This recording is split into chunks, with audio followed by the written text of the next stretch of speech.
Have you ever found yourself trapped in a nightmare so vivid, so hauntingly real, that even after waking, the shadows of fear lingered in your mind? My name is Ethan Marlowe, a former investigative journalist turned paranormal researcher, and the story I'm about to tell you isn't just another tale of the supernatural.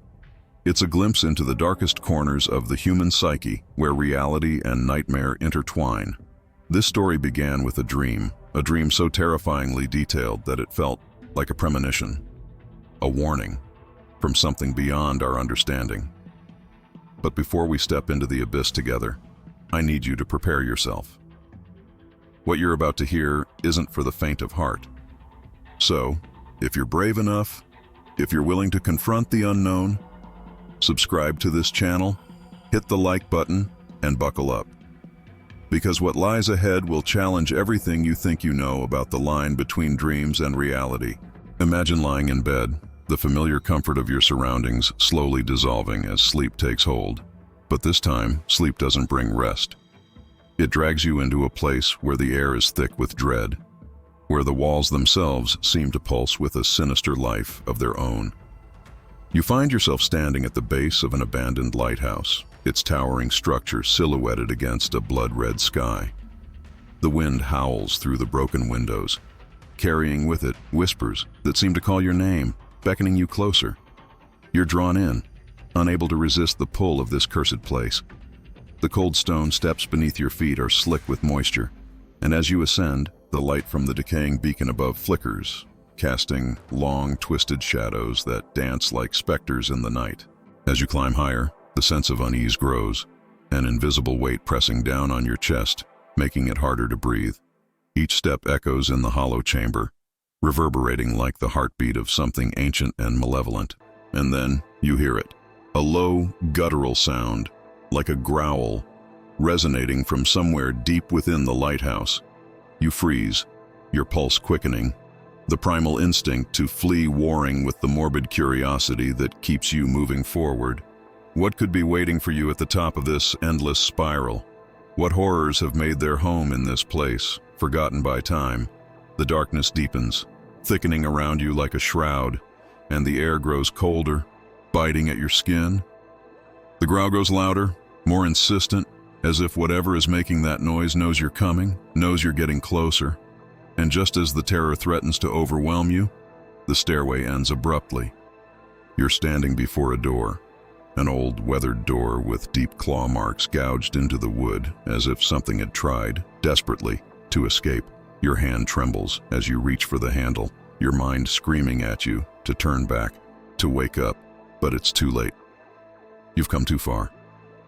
The door creaks open, revealing a room bathed in a sickly, pulsating light. And at its center, something moves.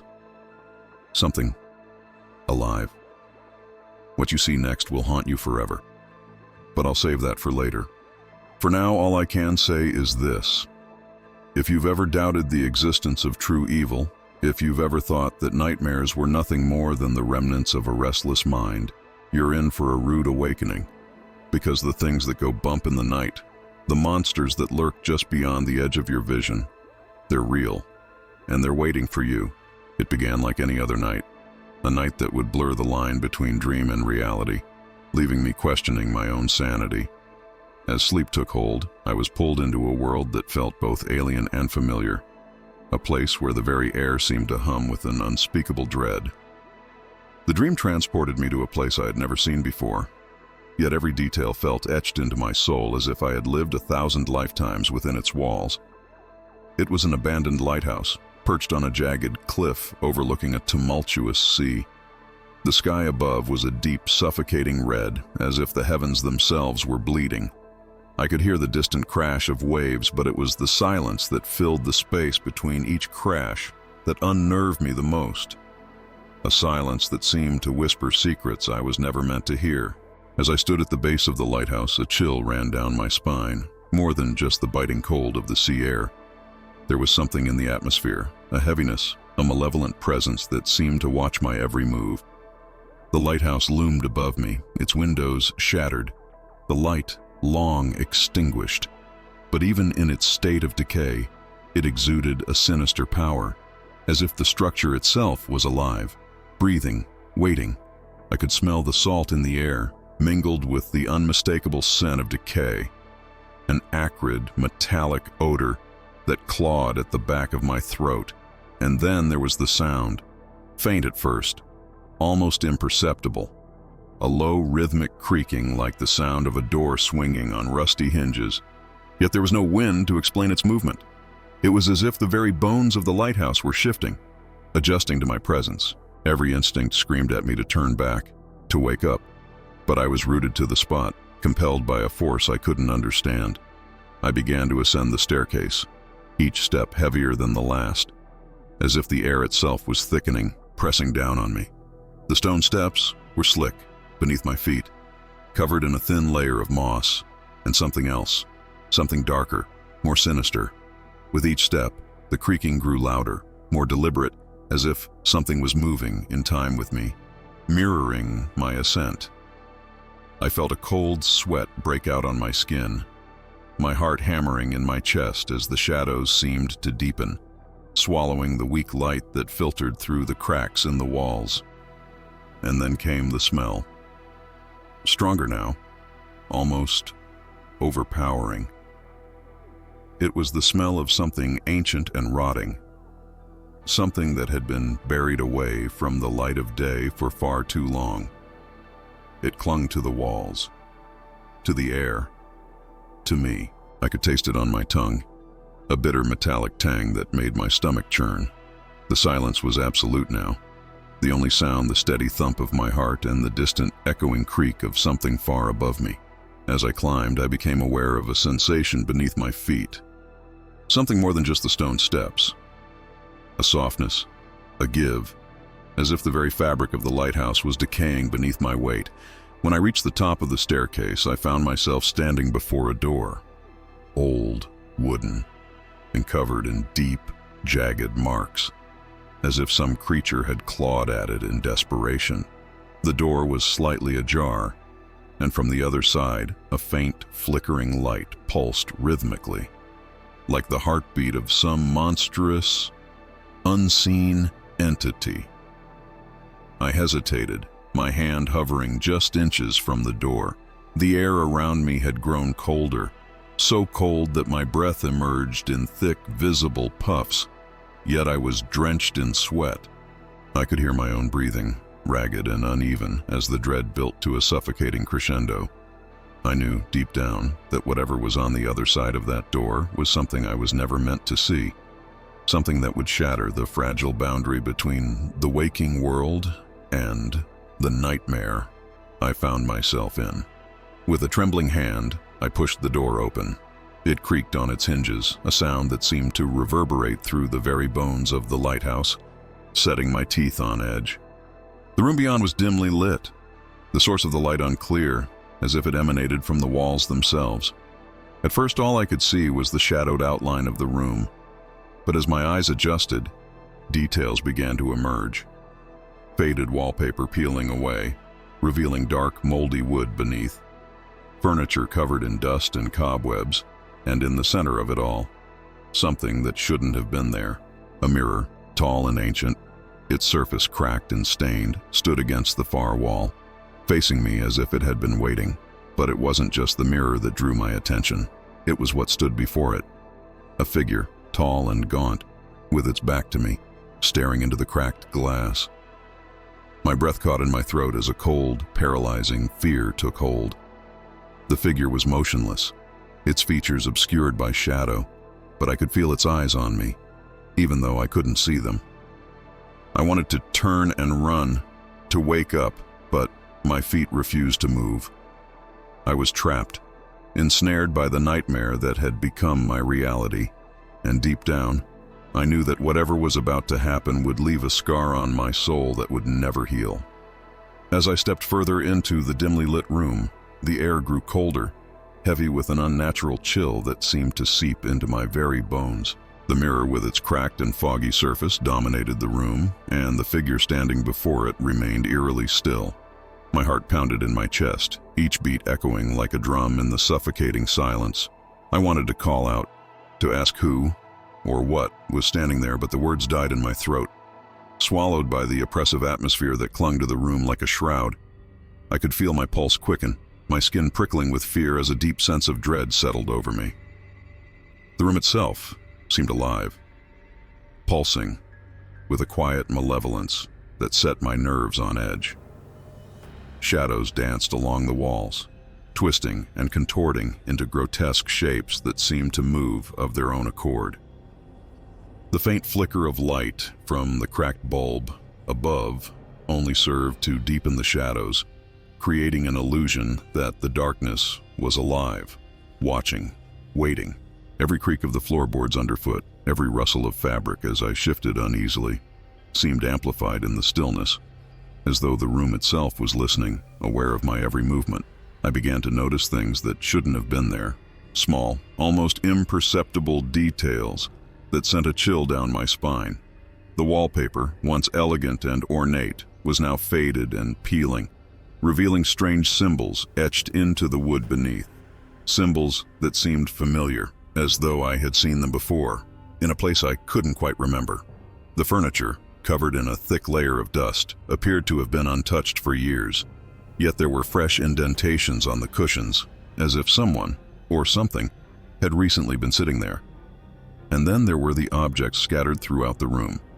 An old, broken doll with a missing eye, a rusted, blood-stained knife, and an ancient book with pages yellowed by time, lying open on a rotting table.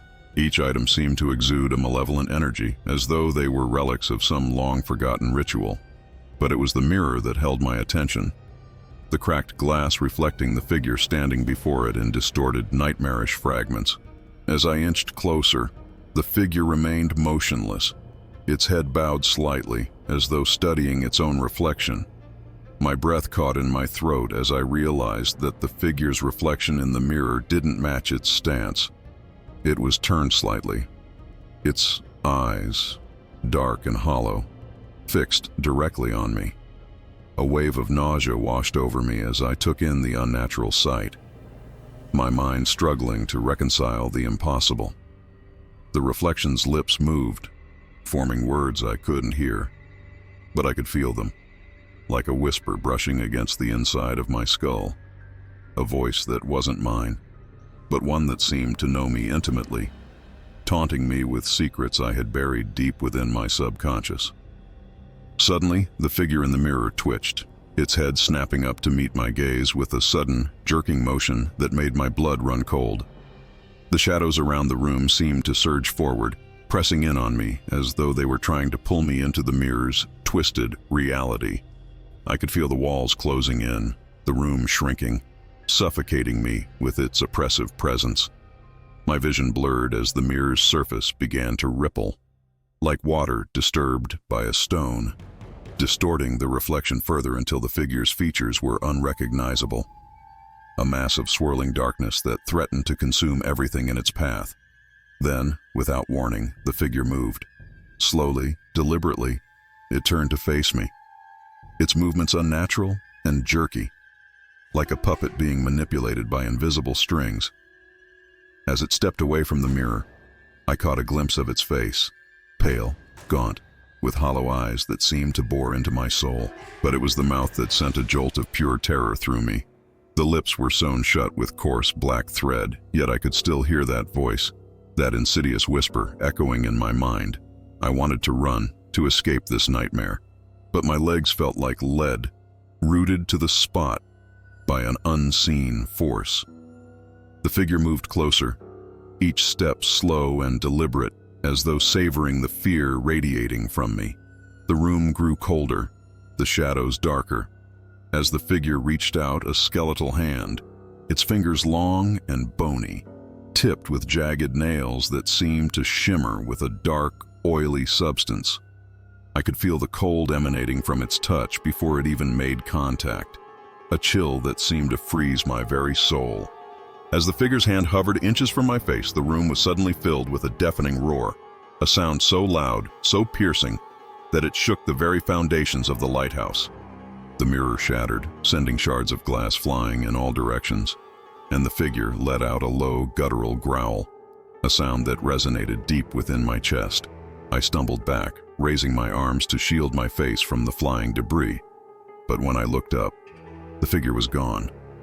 The room was empty, the shadows receding, the oppressive weight lifting from my chest. But I knew, deep down, that this was far from over. The mirror was gone, but the terror it had unleashed lingered in the air, thick and suffocating.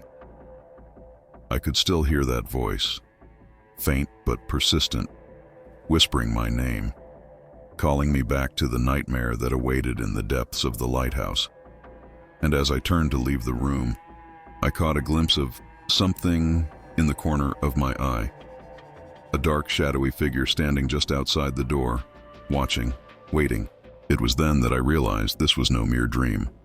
This was a warning, a glimpse into the horrors that awaited me in the real world. And as much as I wanted to escape, I knew that whatever had been unleashed in that room would follow me, haunting my every step, until I returned to face the terror that lurked within the lighthouse. The nightmare had only just begun, and there was no waking from this. As the oppressive silence enveloped the room, the air seemed to thicken, growing heavy, with a sense of foreboding that pressed down on my chest like an invisible weight. My breath came in shallow, ragged gasps, each inhale tainted with the stench of decay that clung to the air. The shattered remnants of the mirror lay scattered across the floor, glittering like 1,000 tiny eyes watching me from the darkness. But it wasn't the broken glass that held my attention. It was the space where the figure had stood, now empty, but charged with a presence that made my skin crawl. My heart pounded in my ears, the rhythm erratic, as if it were trying to sync with some otherworldly force that had taken hold of the room. I scanned the shadows, searching for any sign of movement, but the darkness seemed to pulse, shifting in ways that defied logic. The faint whisper that had echoed in my mind since the encounter with the figure grew louder, more insistent, like a chorus of voices speaking in unison, their words just out of reach, yet undeniably sinister. I took a hesitant step forward, the floorboards creaking ominously beneath my weight. The sound reverberated through the room, as if the very walls were amplifying the noise, mocking my every move. And then, in the corner of my eye, I saw it. A flicker of movement, a shadow darting across the far wall, too fast to fully register, but enough to send a jolt of terror through me. I spun around, my heart lurching in my chest, but there was nothing there, just the darkened corners of the room, filled with the promise of something unseen, something waiting. Desperation clawed at the edges of my mind, urging me to leave, to flee this place before whatever was lurking in the shadows decided to reveal itself. But an inexplicable force held me rooted to the spot, compelling me to stay, to confront the horror that awaited me. I could feel the temperature in the room dropping, the chill seeping into my bones, making me shiver uncontrollably. The flickering light overhead dimmed, casting the room into an even deeper gloom. The darkness now almost tangible, pressing in from all sides. And then I heard it. A faint, rhythmic tapping, like the sound of fingernails drumming on wood. It was coming from behind the door that led to the next room, the one I hadn't dared to enter yet. My blood ran cold as I realized the sound was growing louder, closer, as if something or someone was making its way toward me. The tapping stopped abruptly, replaced by a long, drawn-out creak, like the groan of old wood under immense pressure. I swallowed hard, my throat dry, my mouth tasting of fear and sweat. With a trembling hand, I reached for the door, my fingers brushing against the cold, rough wood. I could feel something on the other side, an energy that pulsed in time with the thudding of my heart. I wanted to turn back, to run as far as I could from this cursed place. But I was drawn forward, compelled by a force I couldn't explain. The door groaned as I pushed it open, the sound echoing in the stillness like a cry of anguish. Beyond the threshold, the darkness seemed impenetrable, a void that swallowed all light, all hope. I stepped into the next room and the door slammed shut behind me with a force that rattled the walls. I jumped, my pulse spiking as I realized I was now completely enveloped in darkness. cut off from the world outside. The tapping resumed, louder now, echoing around the room, disorienting me. It felt as though the walls were closing in, the room shrinking with every passing second, the darkness pressing in on me, suffocating me. My hands fumbled in the blackness, searching for something, anything, that could anchor me to reality. But there was nothing, just the cold, clammy air and the relentless tapping. And then, without warning, a light flared to life, a dim, sickly glow that illuminated the center of the room. My breath caught in my throat as I saw what lay before me. In the middle of the floor was a figure, no longer just a shadow or a reflection, but a tangible, horrifying presence. It was the same figure from the mirror, only now it was real. Its gaunt, skeletal form hunched over something I couldn't yet see. Its head snapped up as the light hit it, and I saw its eyes for the first time. Dark, hollow voids that seemed to suck in all light, all hope. The figure, slowly, turned its head toward me, its mouth still sewn shut with that coarse black thread. But I could hear it, hear the voice in my mind, louder now, filled with malice and hatred. The words were unintelligible, a jumble of sounds and whispers that made my head throb. But the intent was clear. It wanted me. It wanted to consume me, to drag me into the same darkness that had swallowed it. As the figure began to rise, I saw what it had been guarding. A small, ornate box, ancient and covered in intricate carvings that seemed to writhe and shift under the flickering light. The box was open, and inside was something that made my blood freeze. A tangle of what looked like human hair, intertwined with dark, sinewy roots that pulsed and twitched as though they were alive. I couldn't look away, my mind reeling as I realized the hair wasn't just any hair, it was mine. The figure took a step toward me and I stumbled back, my mind screaming for me to run, but my body refusing to obey. I could feel the walls closing in, the darkness thickening around me as the figure's hollow eyes bore into my soul. The whispers in my mind grew louder, more frantic, as though whatever was inside the box was trying to communicate with me, to warn me. But it was too late. The figure reached out a bony hand, and as its fingers brushed against my skin, a searing pain shot through me, like fire coursing through my veins. In that moment, I understood. This was no ordinary nightmare. This was something far darker, something ancient and malevolent that had been waiting, biding its time, until I was weak enough to be ensnared. The pain intensified, my vision blurring as the darkness began to consume me, pulling me to the same void that had claimed the figure before me. I could feel myself slipping away, my mind unraveling as the room faded into nothingness. And then, just as I was about to be swallowed whole, everything stopped.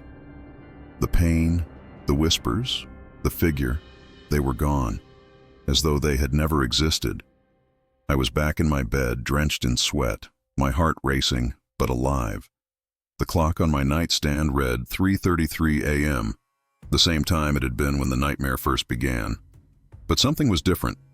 The room was cold, colder than it should have been, and I could still feel the figure's touch on my skin, a lingering burn that refused to fade.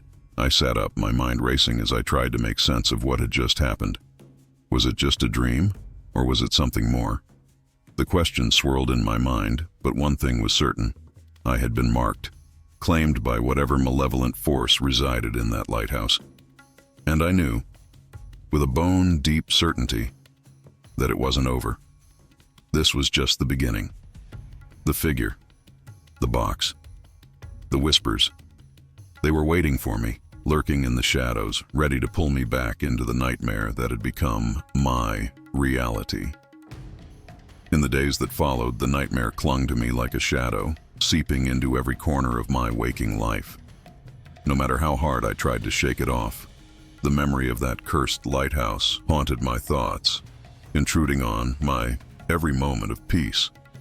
The world around me felt off-kilter, as though reality itself had been subtly altered, twisted by the dark force I had encountered in my sleep.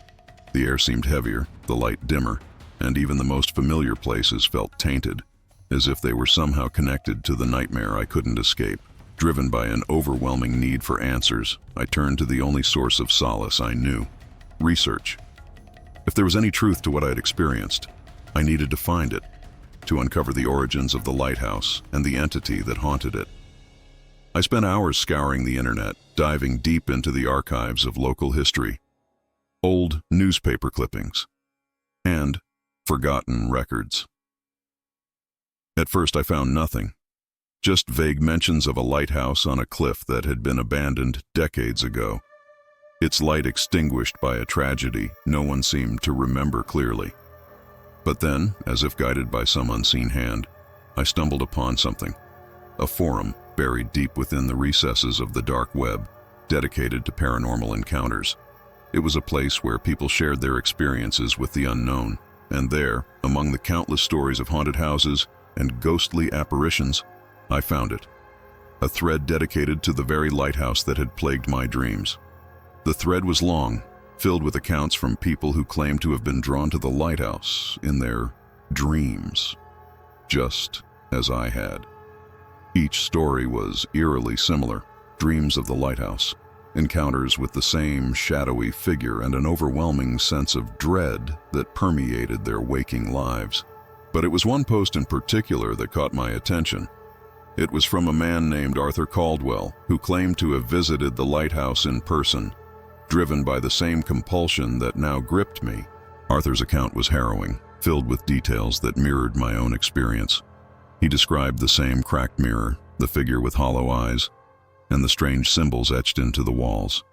But what truly unsettled me was what he had found in the lighthouse: a diary, hidden beneath the floorboards in the room with the mirror. The diary, he wrote, belonged to a man named Thomas Whitlock, a former lighthouse keeper who had gone mad, driven to insanity by the very entity that now haunted my dreams.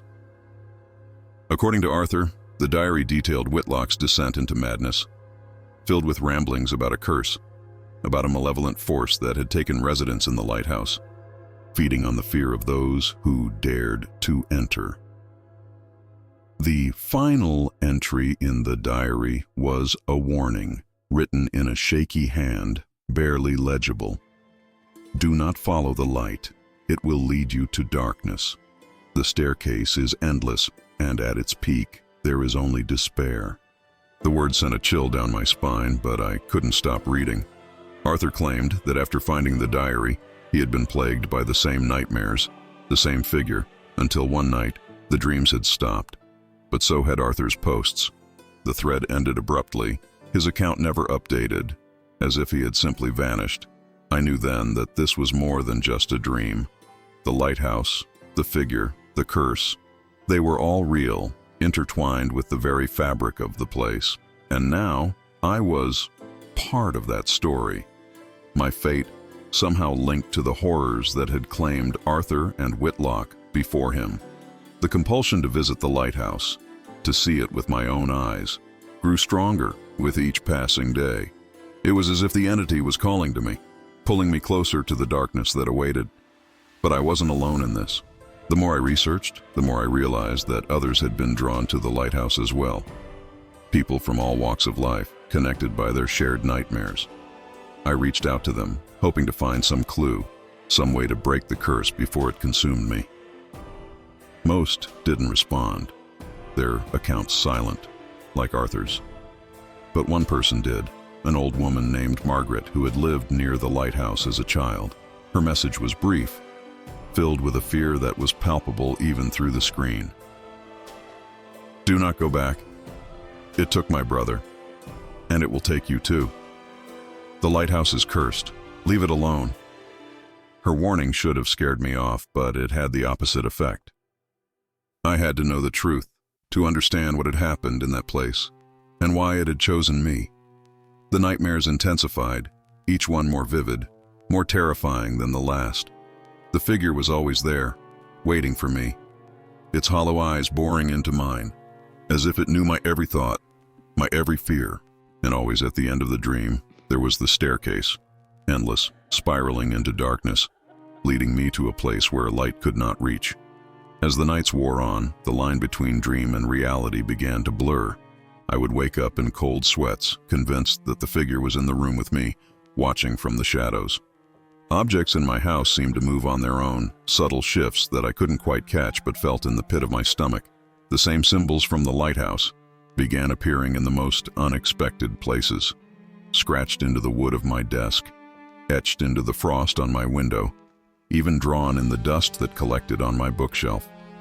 It was as if the lighthouse was reaching out to me, invading every aspect of my life, dragging me deeper into its cursed web. The final straw came one night when I awoke to find a single strand of hair on my pillow, my hair unmistakably intertwined with dark, sinewy roots, just like the ones I had seen in the box. Panic gripped me, a cold, paralyzing fear that left me gasping for breath. The nightmare was no longer confined to sleep. It was seeping into my reality piece by piece, pulling me inexorably toward the lighthouse. I knew then that I had no choice. I had to return to the lighthouse, to confront whatever horror awaited me there. It was the only way to end the nightmare, to break the curse that had claimed so many before me. But as I prepared for the journey, a deep sense of dread settled over me, heavier than ever before. This wasn't just about facing my fears, it was about survival. And deep down, I knew that the lighthouse had never intended to let me leave alive. The decision to return to the lighthouse weighed heavily on my mind, but the need for answers, for closure, drove me forward. The journey itself was shrouded in an eerie silence, the kind that seems to hold its breath, waiting for something terrible to happen. As I drove through the desolate countryside, the trees lining the road seemed to lean in, their gnarled branches twisting like skeletal fingers, reaching out to pull me into the darkness. The sky above was an ominous gray, thick with clouds that threatened to unleash a storm at any moment. It felt as though the world itself was conspiring to keep me from reaching my destination, to warn me away from the horrors that awaited. When I finally arrived at the cliff's edge, where the lighthouse stood, a sense of dread washed over me, more intense than anything I had felt before. The lighthouse loomed above me, a towering monolith of decay and despair, its broken windows like empty eye sockets staring down at me with malevolent intent. The once pristine white of the structure was now a sickly, mottled gray, streaked with years of neglect and the relentless assault of the elements. The air was thick with the smell of salt and decay, the sea crashing violently against the rocks below, as if the very earth was rebelling against the presence of this cursed place.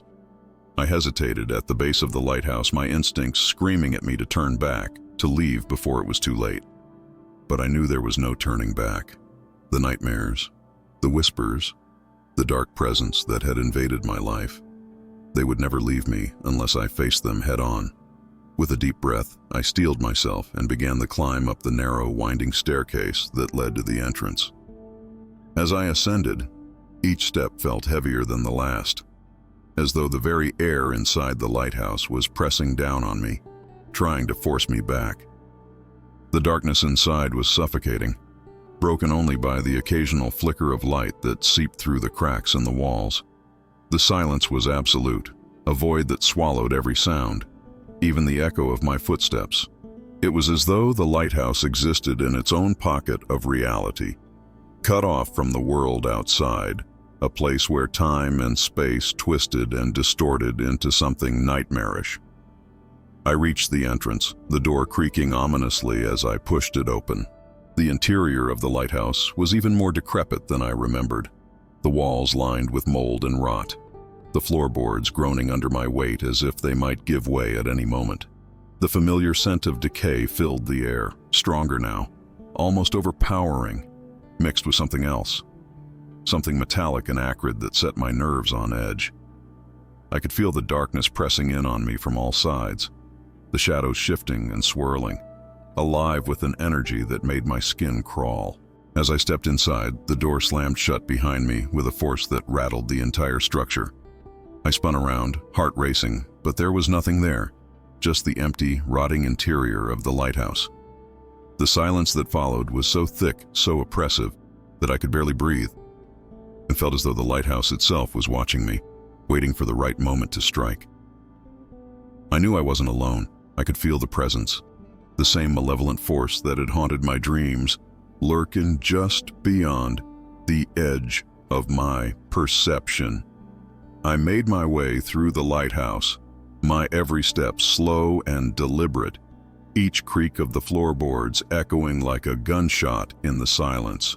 The shadows seemed to grow darker, more substantial, as I moved deeper into the structure, as though they were closing in on me, trying to trap me within their grasp.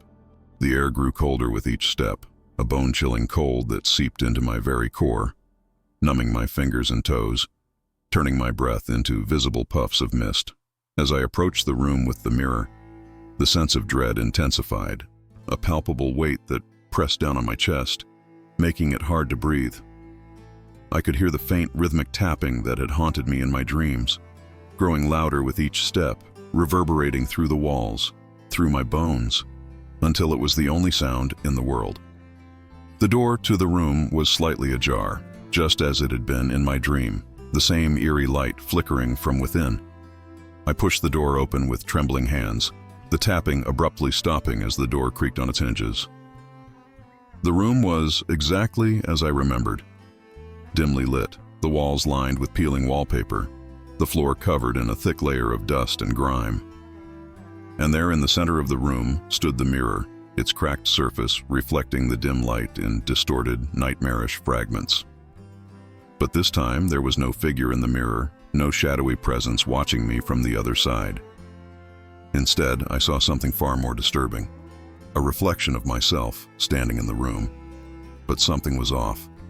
My reflection was twisted, distorted, its features stretched and warped, as though the mirror was showing me a version of myself that existed in some other, darker reality. I took a step closer, my heart pounding in my chest, and as I did, the reflection moved too, mimicking my every action. But there was something in its eyes, something dark, hollow, filled with a malevolence that didn't belong to me. Suddenly, the mirror's surface began to ripple, like water disturbed by a stone. My reflection distorted further, its mouth twisting into a grotesque grin, its eyes darkening until they were nothing but empty voids. The room around me seemed to warp and twist, the walls bending inward, the shadows growing darker, more substantial, until they were almost suffocating. The tapping resumed, louder now, more frantic, as though whatever was making the sound was desperate, trying to escape from somewhere deep within the lighthouse.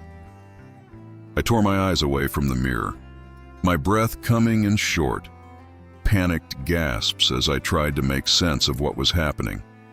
The room seemed to close in on me, the darkness pressing against my skin, wrapping around me like a suffocating blanket.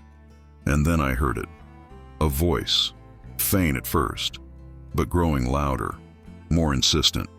It was the same voice I had heard in my dreams, the same insidious whisper that had haunted my every waking moment. But now, it was clear, unmistakable, as though it was coming from right behind me. I turned slowly, my heart hammering in my chest, and there, in the doorway, stood a figure I recognized all too well. It was the same gaunt, skeletal figure from my dreams, its hollow eyes staring directly at me, its mouth sewn shut with that coarse black thread. But this time, there was something different, something even more terrifying. The figure was holding the box, the same small, ornate box I had seen in my nightmare, its lid slightly open, the dark roots within writhing and pulsing as though they were alive. The figure stepped forward, the floorboards creaking under its weight, and the room seemed to grow darker, the air colder, as though the very life was being drained from the space. I could feel the presence of the box, its malevolent energy reaching out to me, pulling me toward it, filling my mind with dark thoughts, with fear and despair. The voice in my head grew louder, more frantic, as though it was trying to warn me, but the words were drowned out by the overwhelming sense of dread that consumed me. The figure stopped just a few feet away, its hollow eyes boring into mine, and slowly, it extended the box toward me. My hands trembled as I reached out, unable to resist the pull of the box, the need to know what was inside, to understand the source of the nightmare that had taken over my life. As my fingers brushed against the cold, ornate surface of the box, a jolt of pain shot through me, and the world around me seemed to shatter, the darkness rushing in, overwhelming my senses. In that moment, I knew that whatever was inside the box was the key to everything. The source of the curse, the darkness that had claimed so many before me. And I also knew that once I opened the box, there would be no going back. The figure's hollow eyes seemed to twinkle with dark amusement as I hesitated, its mouth twisting into a grotesque grin behind the black thread. The choice was mine, to open the box and face whatever horror awaited inside, or to turn and run, leaving the nightmare behind. But deep down, I knew that running was no longer an option. The nightmare had followed me, invaded my life, and it wouldn't stop until it consumed me completely. With a deep breath, I took the box from the figure's hands, the cold, dark energy seeping into my skin, filling me with a sense of dread so profound, so all-encompassing, that I nearly collapsed under its weight. The figure stepped back, fading into the shadows, its hollow eyes watching me, waiting. I opened the box, and in that moment, everything changed. The room exploded with light, blinding and cold, and the shadows writhed and twisted as though they were being torn apart. The pain was excruciating, ripping through my body like fire, and I could feel the darkness within the box, the malevolent force that had plagued me, surging into me, filling every corner of my being. The world around me shattered, the walls of the lighthouse crumbling into dust, the floor collapsing beneath my feet, and I was falling into an endless void of darkness and despair. But as I fell, I felt something else, something warm, something familiar, a memory long buried of a place, a time where the light still existed, where hope still lingered. And in that moment I realized that this was the choice I had to make, the choice between light and darkness, between hope and despair. The box, the nightmare, and the figure, they were all part of the same twisted reality, a test, a challenge that I had to overcome. With all the strength I could muster, I focused on the light, on the memory, on the hope that still existed somewhere deep within me. The darkness fought back, trying to pull me under, but I held on, refusing to let go, refusing to give in. And slowly, painfully, the darkness began to recede, the light growing stronger, brighter, until it consumed everything, until there was nothing left but the light. And then I woke up. I was lying on the cold, hard floor of the lighthouse, the box still clutched in my hands, the figure gone, the shadows dispelled. The nightmare was over, but I knew that the battle had only just begun. The curse, the darkness, the malevolent force that had claimed so many before me, it was still out there waiting, lurking in the shadows, ready to strike again. But I also knew that I had faced it, and I had survived. And as I stood up, the box still in my hands, I knew that I would never be the same again. The lighthouse, the nightmare, the figure, they had all been part of a test, a challenge to see if I could overcome the darkness within me. And though I had survived, I knew that the battle was far from over. The curse was still out there, and it would follow me, haunt me, until the day I finally succumbed to the darkness that had claimed so many before me. But for now, I had won, and that was enough. The room was eerily silent in the aftermath of my harrowing experience, the echoes of my own panicked breaths filling the void. The air was still cold, but the oppressive darkness that had nearly consumed me seemed to have receded, replaced by a thick, uneasy stillness that felt almost worse. I stood there, the box still clutched in my trembling hands, its surface cold against my skin, its presence heavy with an unspoken menace. My heart pounded in my chest, each beat a painful reminder that I was still alive, but for how long, I couldn't be sure. The lighthouse, once a place of nightmares, now seemed to hold its breath, as if waiting for what would come next. The shadows that had once twisted and danced with malevolent intent were now still, lurking at the edges of the dim light, as if watching, waiting for me to make the next move. The figure was gone, but I could feel its presence lingering in the air, a dark stain that couldn't be washed away. My eyes were drawn once again to the box, its lid slightly ajar, the dark, sinewy roots within, pulsing with a slow, rhythmic beat, like a heart still barely alive. The box had been the source of all the horrors I had faced, the key to the curse that had plagued me. But there was something else inside, something that called to me, whispering dark promises that I couldn't quite understand. The temptation to open it fully, to peer inside and uncover its secrets, was almost overwhelming. But I knew that doing so would likely seal my fate. With a deep breath, I forced myself to focus on the room around me. The walls, once lined with strange symbols and peeling wallpaper, now seemed to close in, the shadows pressing against them as if trying to break free. The mirror, its surface shattered into 1,000 pieces, reflected my distorted image in fragments, each shard showing a different version of me. Some that were horribly twisted, others that were dark and hollow, with eyes that held no life.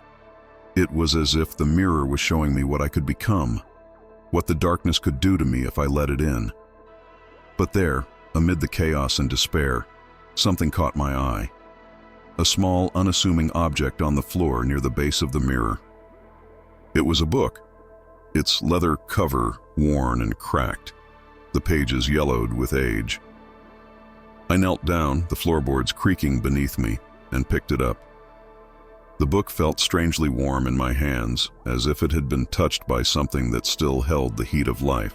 The cover was blank, save for a single symbol etched into the leather, the same symbol I had seen over and over again in my dreams, on the walls of the lighthouse and on the box. With trembling fingers, I opened the book, and the pages seemed to come alive, the ink shifting and swirling as if it were trying to form words. The first page was blank, but as I flipped through, I began to see faint, barely legible writing, entries, scrawled in a hurried, desperate hand, as if the author had been racing against time, or against something far more sinister. The entries told the story of Thomas Whitlock, the lighthouse keeper whose diary Arthur Caldwell had mentioned. Whitlock had once been a man of reason, a keeper of light in the darkest nights. But something had changed. The lighthouse had begun to whisper to him, calling him to the top of the endless staircase, promising knowledge, power, and something more. Something that could never be described in words. The entries grew more frantic, more disjointed, as Whitlock descended into madness, consumed by the darkness that had taken root in the lighthouse. He wrote of visions, of a figure with hollow eyes, of a box that held the key to everything, and the price he had paid to open it. The final entry was barely legible. The ink smudged and faded, as if Whitlock had written it in a moment of sheer terror. It spoke of a choice, of the need to confront the darkness or be consumed by it, and of a revelation that had driven him to the brink of insanity. Whitlock had discovered something about the box, something that had shattered his mind, and he had left it here, in the lighthouse, in the hopes that someone, anyone, would find it and understand what he could not. As I reached the end of the book, I felt a cold chill run down my spine. Whitlock's last words were etched into my mind, a warning that I could not ignore. The light is a lie. The darkness is the truth. The box holds the secret, but it must never be opened. To open it is to invite the end. The book slipped from my hands, falling to the floor with a dull thud. My gaze shifted back to the box, still clutched tightly in my grip. Whitlock had left it behind, a final desperate attempt to warn whoever found it. But now, it was in my hands, and I was the one faced with the choice. The shadows around me seemed to stir, as if they sensed my hesitation. The darkness growing thicker, more tangible, as if it were waiting for me to decide. And then I felt it, a presence behind me, cold and unyielding, pressing against my back. I didn't need to turn around to know what it was. The figure had returned, silent and watchful, its hollow eyes boring into me, urging me to make the decision that would seal my fate. The air grew colder, the light in the room dimming until only the faint glow from the box remained, casting long, twisted shadows on the walls. I knew I had to act, but the choice was agonizing. If I opened the box, I would uncover the secret that had driven Whitlock mad. But at what cost? And if I left it closed, if I walked away, would the darkness follow me, haunt me until it finally consumed me? The figure behind me didn't move, didn't speak, but its presence was enough. A constant, unrelenting pressure that made every breath a struggle. With trembling hands, I tightened my grip on the box, my mind racing as I weighed the options. The darkness whispered to me, promising power, knowledge, and something far greater. But I could feel the lie in its words, the deceit that lay just beneath the surface. The light from the box pulsed, in time with my heartbeat, growing weaker with each passing moment, as if it were dying, fading into the same darkness that surrounded me. Finally, with a deep breath, I made my choice. I stepped forward, away from the figure, away from the shadows, and I placed the box on the floor in front of the mirror. The light flickered one last time before it went out, leaving me in total darkness, the only sound the pounding of my own heart in my ears. The figure behind me shifted, and I felt a cold breeze against my neck, as if it were breathing down my spine, waiting for me to open the box. But I didn't. Instead, I turned my back on it, on the box, on the mirror, and I walked away, my steps echoing in the silence. The lighthouse groaned as if in protest, the walls creaking and shifting as I made my way back down the endless staircase. The air was thick with tension, the shadows pressing against me, but I didn't stop. I didn't look back. I knew that if I did, the darkness would take me, consume me like it had consumed Whitlock, like it had consumed the others before him. As I reached the bottom of the staircase, I felt the weight lift from my shoulders, the air growing warmer, the shadows retreating. The door to the lighthouse was open, the light from the outside world spilling in, and I stepped through it without a hesitation. The cold, salty breeze of the sea hit my face, and I took a deep breath, the fear that had gripped me finally beginning to loosen its hold. I didn't look back at the lighthouse as I walked away, but I could feel it, watching me, waiting. The box was still inside, its secrets locked away, and I knew that one day someone else might find it, might face the same choice I had. But for now, I was free from the nightmares, free from the darkness that had nearly consumed me. But as I reached my car, I felt a cold chill run down my spine, and I paused, my hand on the door handle. The lighthouse was behind me, silent and still, but in the distance I thought I heard something, a faint rhythmic tapping like the sound of fingernails drumming on wood. I froze, the fear rushing back, but I forced myself to ignore it. I had made my choice, and now I had to live with it. I got into the car, the engine roaring to life as I drove away, the lighthouse disappearing in the rearview mirror. But the darkness had left its mark on me, and as I drove into the fading light of the day, I couldn't shake the feeling that the nightmare wasn't over.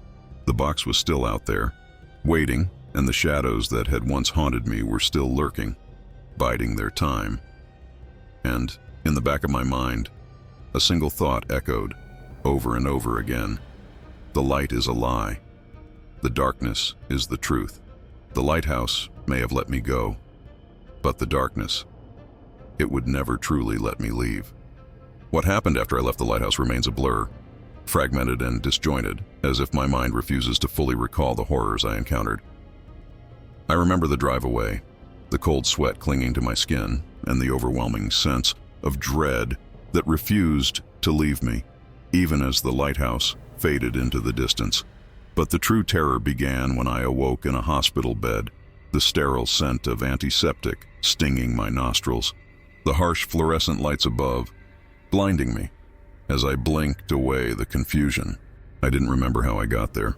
My last memory was of driving, the road stretching out before me like an endless void, the trees on either side bending and twisting in the wind. And then, nothing. A blank space in my mind, a gap where time seemed to have dissolved into nothingness. The doctors couldn't explain it either. They told me I had been found unconscious in my car, parked on the side of a deserted road, miles away from the lighthouse. They said I was lucky to be alive, that I must have passed out from exhaustion or stress. But I knew better. As I lay in that hospital bed, trying to piece together the fragments of my memory, a creeping sense of unease began to settle over me. Something wasn't right. The room felt wrong, too cold, too still, as if the very air was waiting for something to happen. I tried to shake the feeling, to convince myself that it was just the aftermath of the nightmare I had lived through, but it clung to me, refusing to let go, and then I noticed it. The symbol. It was carved into the headboard of the bed, barely noticeable at first, just a faint indentation in the wood. But as I stared at it, my heart began to race, a cold dread creeping up my spine. It was the same symbol I had seen in the lighthouse, the same symbol etched into the box, the same symbol that had haunted my dreams. I reached out with trembling fingers, tracing the outline of the symbol, and as I did, a sharp pain shot through my hand, like I had been burned. I pulled back, my hand trembling, and I saw it. My skin, where I had touched the symbol, was red and blistered, as if the wood had seared itself into my flesh. Panic surged through me, my mind racing with the implications. The curse, the darkness, had followed me. It wasn't confined to the lighthouse. It had found me, even here, in the supposed safety of the hospital. My heart pounded in my chest, each beat a painful reminder that I wasn't safe, that I would never be safe. The box may have been left behind, but the darkness was still with me, still lurking, waiting for the right moment to strike. I tried to tell the doctors, tried to explain what had happened, but they didn't believe me. They dismissed my fears as delusions, the result of stress and trauma. They told me I was overreacting, that I just needed rest, and they pumped me full of sedatives to calm my nerves. But even as the drugs dulled my senses, I couldn't shake the feeling that something was terribly, terribly wrong. The days that followed were a blur of confusion and fear. I was discharged from the hospital, sent home with instructions to rest and recuperate. But as soon as I stepped through the door of my apartment, I knew that rest would be impossible. The air inside was thick with a sense of foreboding, the shadows longer and darker than they had ever been before. Every creak of the floorboards, every rustle of fabric set my nerves on edge, convinced that something was lurking just out of sight, waiting for me to let my guard down. And then the dreams returned. They were worse than before, more vivid, more terrifying, more real. Each night I found myself back in the lighthouse, the endless staircase spiraling upward into darkness. The figure with hollow eyes, waiting for me at the top. The whispers grew louder, more insistent, filling my mind with thoughts that weren't my own, urging me to give in, to embrace the darkness that had taken root inside me. I would wake up drenched in sweat, my heart pounding, the symbol from the lighthouse burning into my skin as if it had been branded there in the night.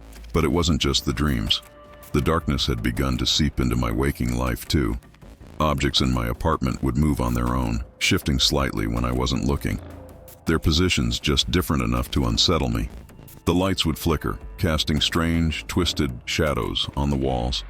Shadows that seemed to move of their own accord. And always, in the corner of my vision, I would catch glimpses of the figure, just a fleeting image, a dark shape that would disappear as soon as I turned to look. The worst part was the symbol. It began appearing everywhere, carved into the walls, etched into the glass of my windows, even burned into the pages of my books. No matter where I looked, it was there. A constant reminder that the darkness was still with me, that it would never let me go. I tried to ignore it, tried to convince myself that it was just my mind playing tricks on me. But the evidence was undeniable. The curse had followed me, and there was no escaping it. I became obsessed with finding a way to break the curse, to rid myself of the darkness that had taken hold of my life. I pored over old books, scoured the internet for any scrap of information, any hint of how to stop it. But the more I searched, the more hopeless it seemed.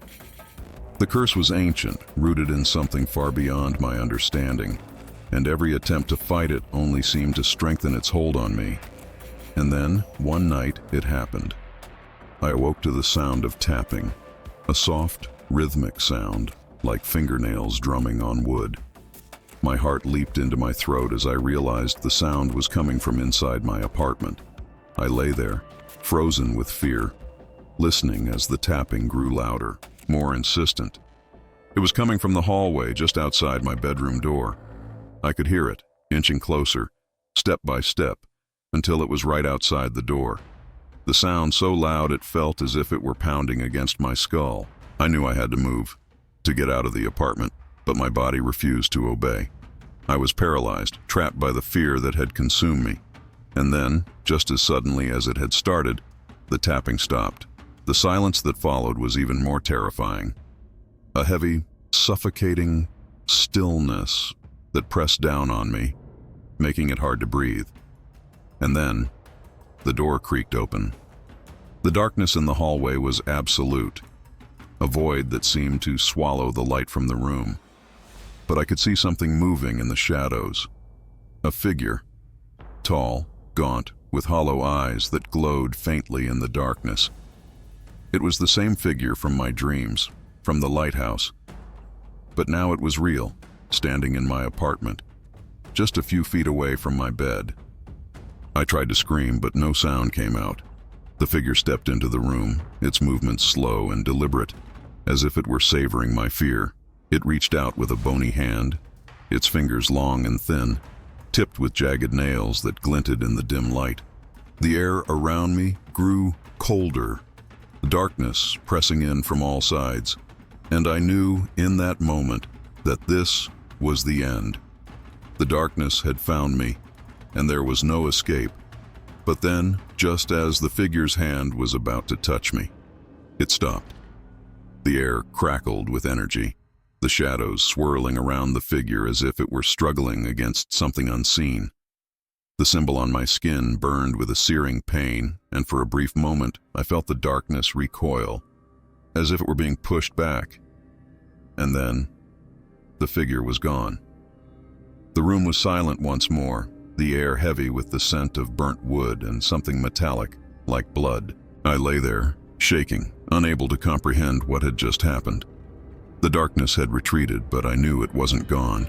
It was still out there, lurking, waiting for the right moment to strike again. The nightmare was far from over. In the days that followed, I found myself living in a state of constant fear, always looking over my shoulder, always listening for the faint sound of tapping that would signal the darkness's return. The symbol still burned on my skin, a constant reminder of the curse that had taken hold of my life. And though the figure hadn't appeared again, I knew it was only a matter of time before it did.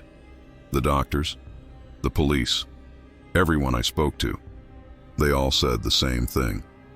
They told me it was stress, that I needed rest, that I was imagining things. But I knew the truth. The lighthouse had marked me, and the darkness would follow me until the day I finally gave in. And so, I wait. Every night I lie in bed, listening for the sound of tapping, the sign that the darkness has returned. And every night I wonder if this will be the night that it finally takes me. Because sometimes, nightmares don't end when you wake up. They follow you, haunt you, until they become your reality. And now, the question remains, will you dare to explore the darkness? Will you face the nightmares that await, or will you let them consume you? If you're brave enough, if you're willing to confront the unknown, subscribe to this channel, leave your theories in the comments below, and share this story with those who have the courage to face their own fears. Because the nightmare isn't over. It's only just begun.